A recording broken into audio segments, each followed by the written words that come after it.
अस्सलाम वालेकुम। आप देख रहे हैं दोस्त न्यूज़ और मैं हूं मोहम्मद खालिद। आज हम आपसे बात करेंगे निगरां सेटअप के बारे में और निगरां वज़ीर आज़म कौन होगा और कब इलेक्शन मुतवक्के हैं। तो नाज़रीन, कहा जा रहा है कि 8 अगस्त को वज़ीर आज़म शहबाज शरीफ सदर साहब को एडवाइस भेज देंगे कि हुकूमत को ख़त्म कर दिया जाए और निगरां सेटअप तश्कील दे दिया जाए।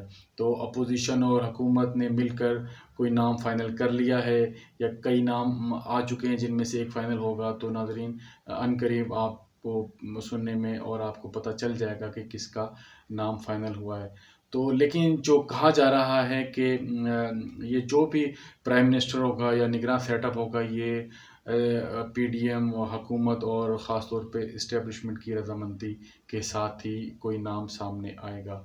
क्योंकि नाज़रीन, आपको पता है कि जो भी इक़दामात हैं या जो भी मेन ख़ास तौर पे हम ये जो इकॉनमी क्राइसिस है या दूसरे मामलात हुए हैं, उसके अंदर फ़ौज ने बहुत साथ दिया है। और ख़ास तौर पर ये कुछ दिन पहले इकनॉमिक रिवाइवल का जो प्लान दिया गया है और $100 अरब लाने की सरमायाकारी के हवाले से हो या ग्रीन इनिशिएटिव के हवाले से हो कि ज़राअत मुल्क में ज़राअत में इनकलाब लाया जाएगा, तो वहाँ पर भी हमने देखा है कि आसिम मुनीर साहब और शहबाज शरीफ साहब और ये तकरीबन एक साथ ही खड़े हुए दिखाई दिए गए। और ख़ास तौर पर जो हमें सऊदी अरब से पैसे मिले उसमें भी शहबाज शरीफ साहब ने उनकी तारीफ़ की कि इसमें आसिम मुनीर साहब ने बहुत एफ़र्ट की है। तो लग ऐसा रहा है कि ये इस्टेब्लिशमेंट की भी रज़ामंदी से होगा और हुकूमत की भी इसमें रज़ामंदी होगी। लेकिन कुछ नामों पे सबसे पहले ये कहा जा रहा है कि कोई ऐसा शख्स को लाया जाए जो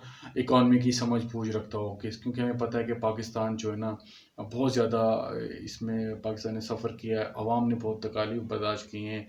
तो ऐसे शख्स को आना चाहिए जो पॉलिसियों को आगे भी लेकर चले और इकॉनमी की बहुत ज़्यादा अदराक या समझ बूझ रखता हो। तो नाज़रीन, इनमें से जो नाम आया है सबसे ज़्यादा जो जो डिस्कस किया जा रहा था, डॉक्टर हफीज़ शेख का या फिर रज़ा बाकिर साहब का। लेकिन इसहाक़ डार साहब का जो बयान आया है, ज़ाहिर है इसहाक़ डार साहब जो बयान देंगे, ज़ाहिर है उसमें मियाँ साहब की भी रज़ामंदी होती है। क्योंकि इसहाक़ डार साहब और मियाँ नवाज़ शरीफ साहब, तकरीबन उनका जो बयानिया है या उनकी जो है अंडरस्टैंडिंग बहुत ज़्यादा पाई जाती है। तो क्योंकि इसहाक़ डार साहब ने कहा जिन्होंने बेड़ा गर्क किया उन्हीं के हम नामों को कैसे फ़ाइनल कर सकते हैं। तो पहले तो हॉट फेवरेट जा रहे थे डॉक्टर हफीज़ शेख साहब, लेकिन इस बयान के बाद हो सकता है कि वो ना हो। दूसरा, मिफ्ता इस्माइल साहब जो हैं वो इस्टेब्लिशमेंट में अच्छे इंसान के तौर पर देखा जाता है, तो मिफ्ता इस्माइल साहब का भी नाम था, लेकिन वो इसहाक़ डार साहब की स्टेटमेंट के बाद तो शायद अब थोड़ा सा मुश्किल हो जाए। और मीडिया पर्सनस में जो कुछ नाम आए थे उसमें फ़र्स्ट जो मोहसिन बेग साहब का था, लेकिन मोहसिन बेग साहब ने इसको डिनाई कर दिया। उसने कहा नहीं, ये जानबूझकर मेरे ख़िलाफ़ प्रोपेगेंडा हो रहा है। और पीटीआई को उन्होंने इल्ज़ाम दिया, उन्होंने कहा कि मैं इस दौड़ में शामिल नहीं हूँ।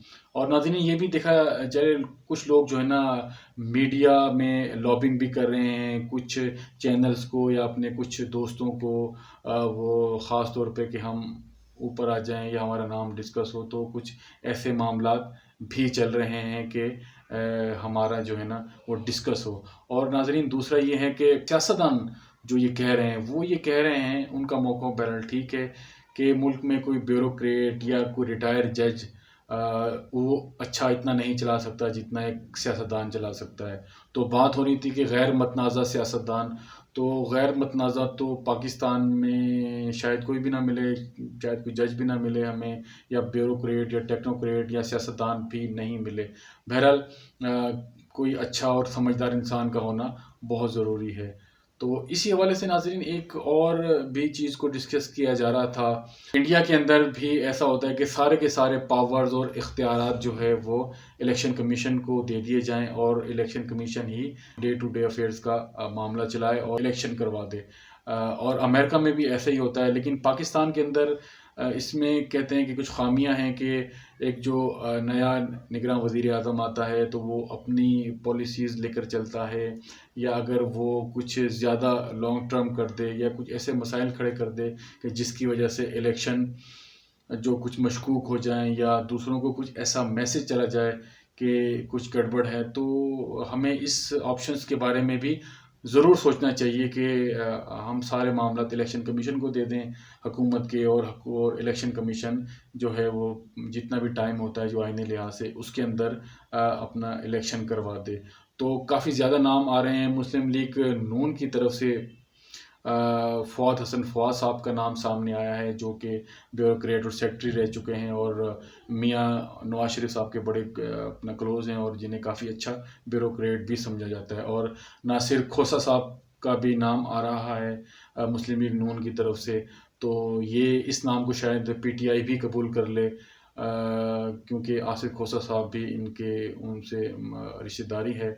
تو میرے خیال سے یہ عنقریب کوئی کسی اچھے نام پہ، کسی اچھے سیٹ اپ پر یہ راضی ہو جائیں گے، اور خوشی کی بات ہے کہ نومبر کے اندر الیکشن ہو جائیں گے۔